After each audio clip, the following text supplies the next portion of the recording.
BJP Lok Sabha സ്ഥാനാർത്ഥി നിർണയത്തിനുള്ള അന്തിമ ചർച്ച ദില്ലിയിൽ പുരോഗമിക്കുകയാണ്. ആദ്യഘട്ടത്തിൽ പ്രഖ്യാപിക്കുന്ന സംസ്ഥാനത്തെ 8 സീറ്റുകളിൽ ഇന്ന് തീരുമാനമുണ്ടാകും. പ്രധാനമന്ത്രി പങ്കെടുക്കുന്ന പാർലമെന്ററി പാർട്ടി യോഗത്തിലായിരിക്കും അന്തിമ പട്ടിക അംഗീകരിക്കുക. വി.എസ്. രഞ്ജിത്ത് വിശദാംശങ്ങളുമായി. ഇന്ന് പ്രഖ്യാപനമുണ്ടോ രഞ്ജിത്ത്?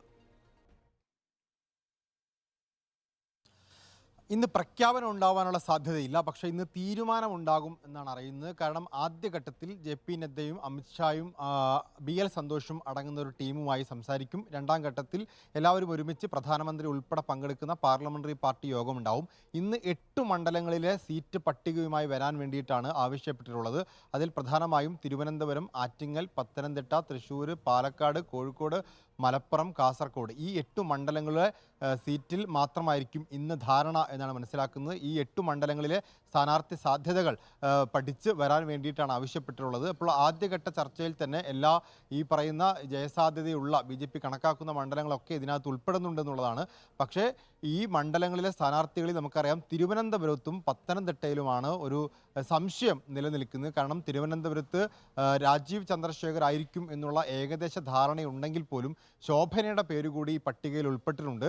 ശോഭന തൃശ്ശൂരിലെ പരിപാടിയിൽ പങ്കെടുത്തോടുകൂടി നരേന്ദ്രമോദിയോടുള്ള അവരുടെ വിധേയത്വവും അല്ലെങ്കിൽ അവരുടെ താല്പര്യമൊക്കെ പ്രകടമാക്കിയിട്ടുള്ളതാണ്. അതുകൊണ്ട് തന്നെ ശോഭനയെ പരീക്ഷിക്കാൻ സംസ്ഥാന ഘടകം തീരുമാനിക്കുകയും സംസ്ഥാന അധ്യക്ഷൻ തന്നെ നേരിട്ട് ശോഭനയെ ബന്ധപ്പെടുകയും ചെയ്തിരുന്നു.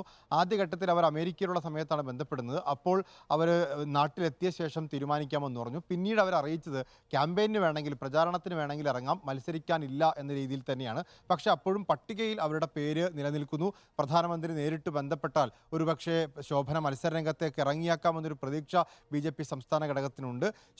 ശോഭനയല്ലെങ്കിൽ സ്വാഭാവികമായിട്ടും അത് രാജീവ് ചന്ദ്രശേഖറിലേക്ക് എത്തും. രാജീവ് ചന്ദ്രശേഖറിനോട് മത്സരിക്കാൻ വേണ്ടി പ്രധാനമന്ത്രി നേരത്തെ തന്നെ ആവശ്യപ്പെട്ടിട്ടുള്ളതാണ്.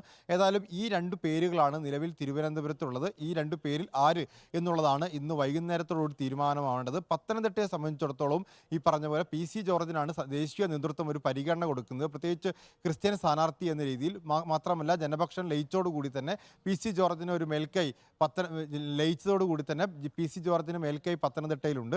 പക്ഷേ അഡ്വക്കേറ്റ് പി.എസ്. ശ്രീധരൻപിള്ളയുടെ പേര് മുന്നോട്ട് വെച്ചുകൊണ്ടാണ് പി.സി. ജോർജിനെ തടയാൻ സംസ്ഥാന ഘടകം തീരുമാനിച്ചിട്ടുള്ളത്. അതുകൊണ്ട് പി.എസ്. ശ്രീധരൻപിള്ളയ്ക്ക് ഈ സഭാ ആസ്ഥാനത്തും NSS ആസ്ഥാനത്തും ഒക്കെ ഒരുപോലെ സ്വാധീനമുണ്ട് എന്നുള്ളതാണ് ബി.ജെ.പി സംസ്ഥാന ഘടകത്തിൻ്റെ വാദം.